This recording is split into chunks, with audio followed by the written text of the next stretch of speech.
Tonight, thousands of wildfire evacuees from northern Saskatchewan finally return home.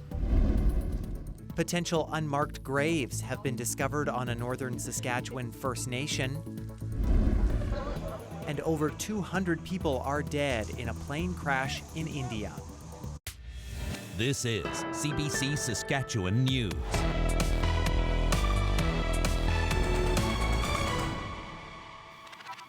It is Thursday, June 12th, and the CBC Saskatchewan News starts right now.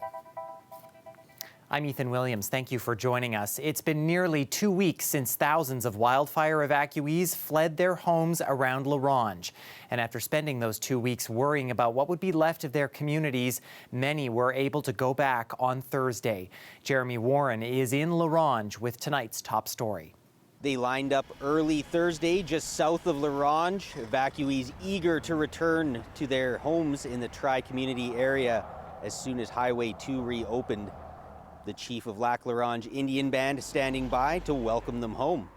It's going to be tough, and just to acknowledge that, that it's devastating and it's going to be hard on our community members as they come home, but we'll be here with them and we'll help rebuild.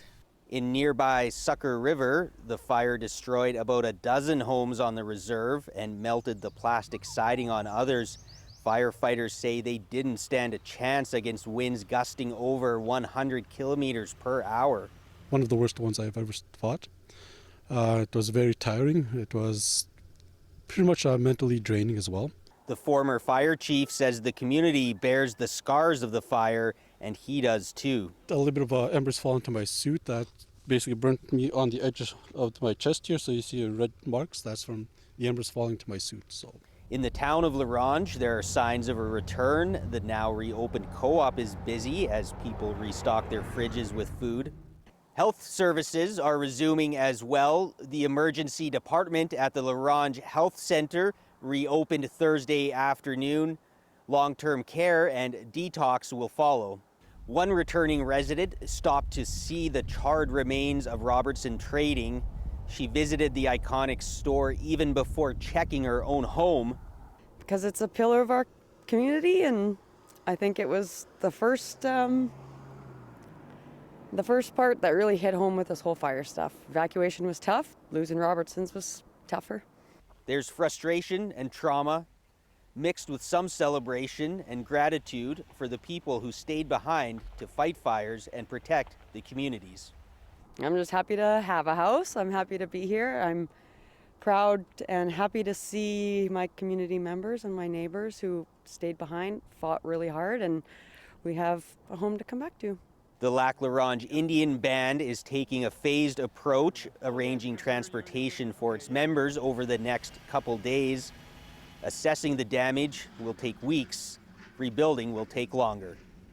Jeremy Warren, CBC News, La Ronge. And in an update Thursday, the Saskatchewan Public Safety Agency says it now believes approximately 30 wildfires in the province this year have been intentionally set. Meanwhile, crews from Australia have arrived to help fight the wildfires burning across Canada. The New South Wales Rural Fire Service says 96 of its members have been deployed to Canada for 5 weeks. The firefighters and specialists are expected to provide critical expertise and support. Australia's Prime Minister wrote on social media, "When our mates need help, Australia is there." And federal public safety officials now say this year is already one of the worst on record for wildfires, and it's likely to get even worse. David Thurton reports. 1 month in, and it looks like this wildfire season could smash records. It is very clear that this wildfire season is off to a very challenging start. More than 3.7 million hectares have been burned, and wildfire smoke is affecting air quality across the country. So much land has already burned. 2025 is on track to be Canada's second worst wildfire season.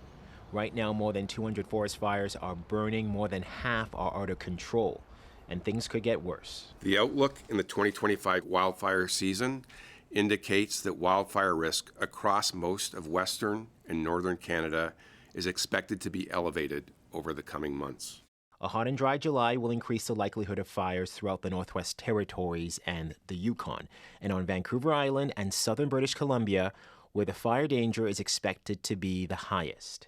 Alberta is also on high alert as it gets set to host the G7 summit this weekend. There's no wildfires impacting Kananaskis, and we do continue to monitor the fire danger in the region. Wildfires may not pose a threat to attendees, but it will be on the agenda, with Canada pushing for collective global action in their wake. I can tell you that one of the things that will be presented at the G7 is called the Kananaskis Wildfire Charter, with respect to taking steps to deal with all aspects of wildfires, including mitigation, preparedness, response, and recovery. The government says other countries have agreed to the Wildfire Charter in principle, especially as Canada's wildfire smoke often finds its way to the other countries that are participating in this G7 gathering.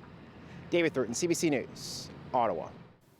English River First Nation says ground-penetrating radar has discovered more potential unmarked graves. The finding was made near the former Beauval Indian Residential School. Darla Paunes visited the community to learn about the latest findings and efforts to honor those who died. Katrina Maurice designed this grave marker to be placed on what the community believes to be unmarked graves, discovered here where the Beauval Indian Residential School once stood. It opened in 1897 and operated for about a century. Maurice's parents were forced to go to the school. A lot of evil, right, took place all across Canada within residential schools, especially prior to us knowing, and we call it the Code of Silence. In 2021, English River First Nation invited a search team to use ground-penetrating radar at the school graveyard. 93 areas of interest were discovered. Community leaders say 3D images showed soil disturbances, the exact shape and size of marked graves. Then they expanded the search outside the cemetery. Although the building is gone, its presence casts a long shadow over my generation. And now the community has announced another 60 anomalies have been found. They plan to use cadaver dogs to investigate whether human remains are underground. It's finally come to this. Finally is what I said. Jackie Bouvier attended the school, and so did her mother and her cookum. Bouvier says 2 of her sisters died as babies and didn't have marked graves. Her mother's dying wish was to find out where they were buried. I pray every morning and at night. I said, finally, baby sisters. We will see when I'm up there. Maurice is a researcher with the community's Returning Home Society and the site supervisor. She's working with a metal shop from Pasqua First Nation that's making and donating all the markers. Really hope Canadians can really learn from what's happening right now on the atrocities that happen to our First Nation people and the road to recovery, and really understanding the generational trauma that this continues to affect our First Nation people, and just really help in the healing process of that. The ground-penetrating radar team will continue searching other areas of interest. Darla Paunes, CBC News, Regina. The Saskatchewan Health Authority has cut a number of senior management jobs after a review of its leadership structure. 26 out-of-scope administrative and leadership positions are being eliminated, and the SHA says that has created over $10 million in efficiencies. It's now using some of that money to create new clinical manager positions in rural and northern communities. Let's take the communities of Nokomis and Imperial in central Saskatchewan. Right now we have one manager covering both communities. As part of these changes, we're going to have one leader presence in Nokomis and one leader present in Imperial. This means that our frontline healthcare workers will have better access to their leadership locally, and as patients and their families have concerns in those facilities as they come up, or questions about care for themselves or a family member, there's going to be a leader present in their own community. The SHA says it also performed over 100,000 surgeries in a one-year span for the first time. Those surgeries happened between April 2024 and the end of March of this year, but the province is counting surgeries that didn't previously count, including procedures outside of the operating room.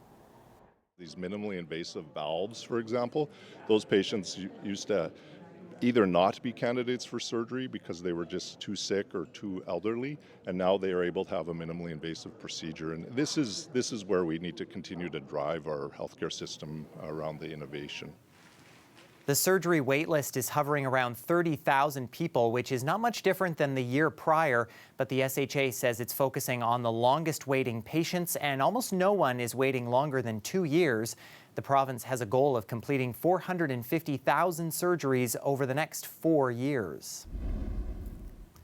Well, you may not be able to smell it as much anymore, but you can certainly see the smoke is still lingering in the air through much of the province. The Air Quality Health Index continued to hover in the moderate to high risk range for many areas, including both Regina and Saskatoon on Thursday. Helena Mahalik has the details on the smoke and the rest of your forecast after the break. Stay with us.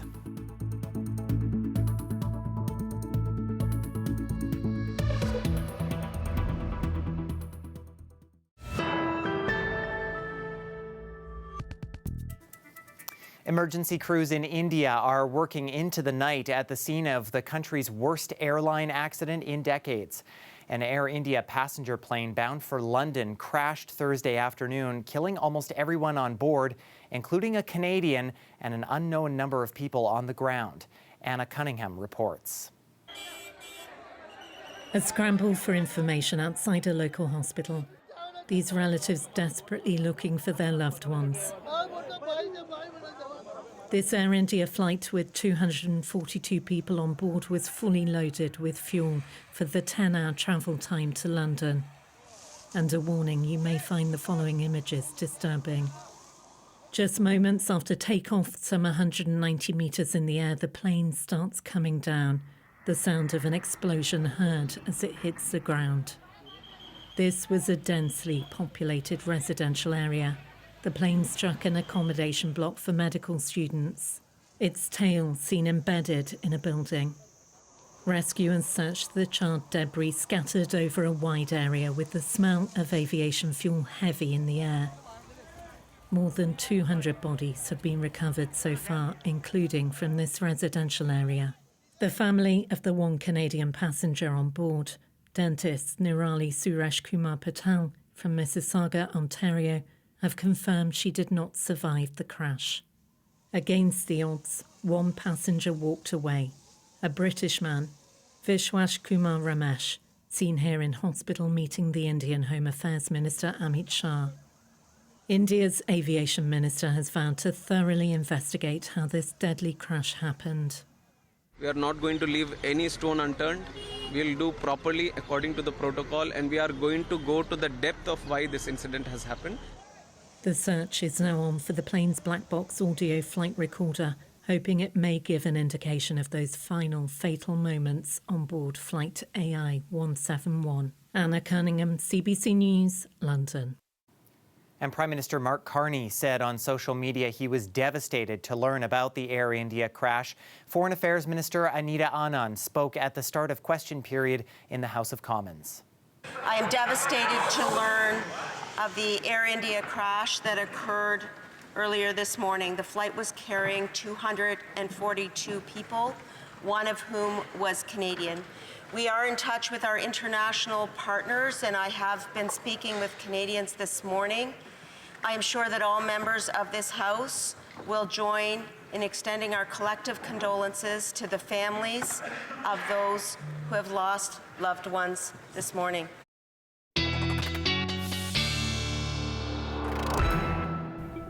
And weather specialist Helena Mahalik joining us now. Helena, we saw all that smoke before the break there, and I know that's still causing an issue really across the province.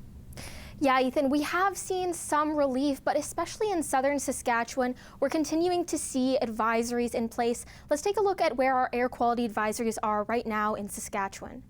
So air quality advisories have been lifted from the north after a few days of rainfall in the area, and as well for central Saskatchewan. Air quality warnings are no longer in effect, but the majority of southern Saskatchewan continues to have air quality statements in effect. Due to the few days of rainfall, the risk of new wildfires have gone down in the north, but we are seeing, with all this smoke in the air, the danger of wildfires continuing for southern Saskatchewan. Over the next few days, we will see the smoke move around, but it looks like southern Saskatchewan may continue to experience some of that smoke into the weekend. But some areas of the north, like Ronge and Buffalo Narrows, are in for some more rain, so they may see some relief in those areas.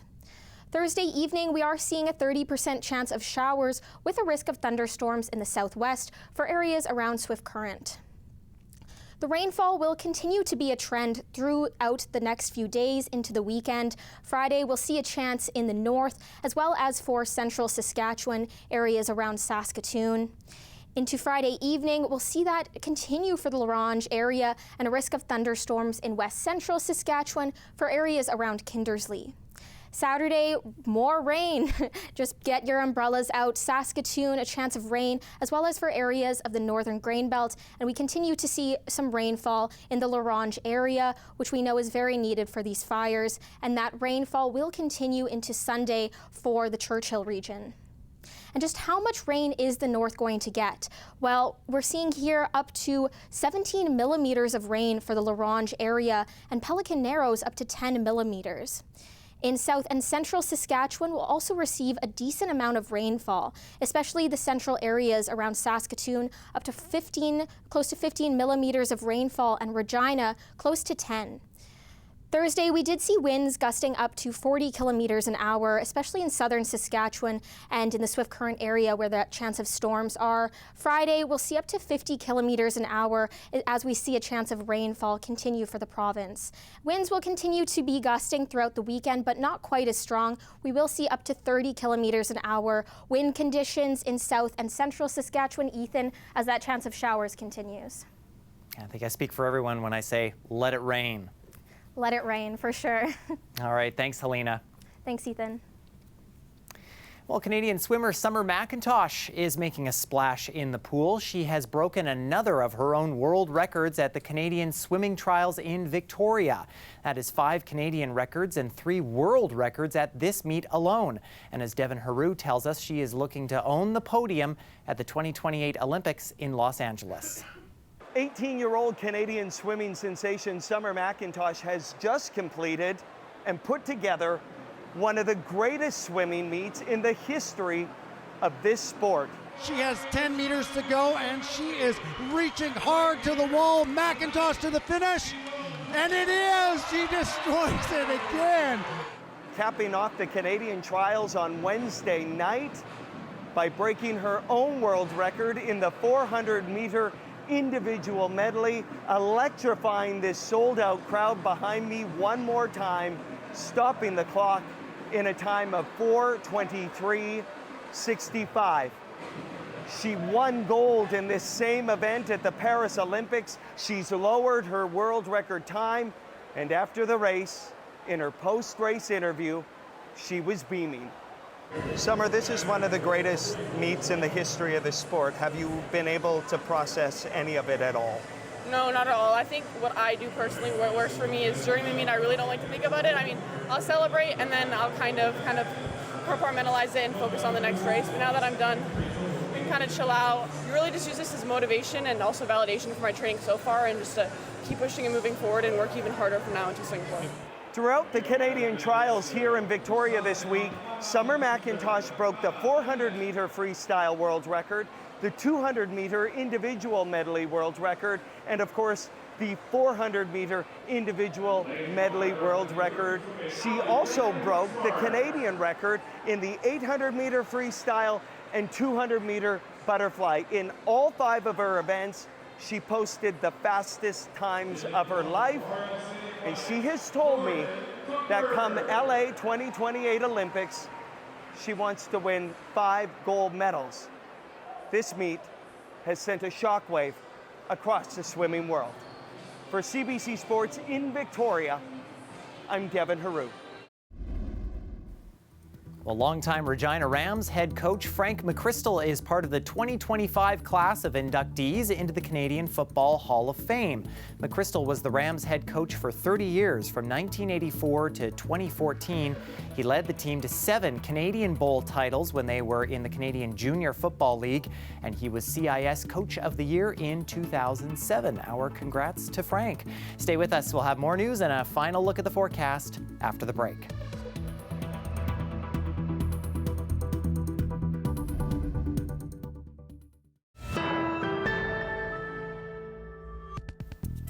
The Saskatchewan Roughriders held their final practice of the week as they prepare for a trip to Hamilton, where the Ticats are looking to win their first game of the season. Riders cornerback Roland Milligan says the green and white need to pay attention to the details in order to slow down Hamilton quarterback Bo Levi Mitchell, especially since the Ticats have an explosive offense and playmakers all over the field. Seasoned quarterback, he's seen every look, so we got to throw everything we got at him just to keep him off balance and don't let him get too comfortable. We got to be who we are. We know what they like to do. We know what type of guys those guys are, so just making sure that we're doing things correctly, not getting lulled to sleep, not taking any plays off, because they can turn any play into a big play quick. Milligan was fully participating in practice again Thursday after leaving last week's game with a concussion. He's expected to be healthy for Saturday's contest. Running back Thomas Bertrand Houdon is officially out, which should open up the door for the newly signed running back Kadeem Carey. It's a 5 p.m. kickoff on Saturday.